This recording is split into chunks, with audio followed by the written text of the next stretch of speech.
এই ফোনটা না ভুলেও পারচেজ করবেন না যদি আপনি ছবি তুলতে পছন্দ না করেন। হ্যাঁ, আমার হাতে এটা ভিভো V60 লাইট, নামের সাথে কামের অনেক মিল আছে, lighter body, lighter price tag. তবে বড় ভাই ভিভো V60 এর মতো এখানে পেয়ে যাবেন 6500 blue volt battery with 90 watts of flash charger, যা কিনা আপনি বক্সেই পেয়ে যাবেন।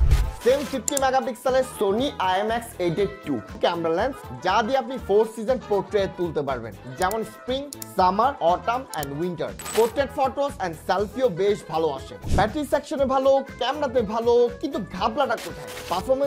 পারফরম্যান্সের জন্য এখানে পেয়ে যাবেন Dimensity 7360 টার্বো প্রসেসর, আর এইটার অ্যান্টিটি স্কোর 1 মিলিয়ন থেকে বেশি। আর এইটা দেখে আপনারা বুঝতে পারবেন এটার পারফরম্যান্সটা আসলে কতটা ভালো।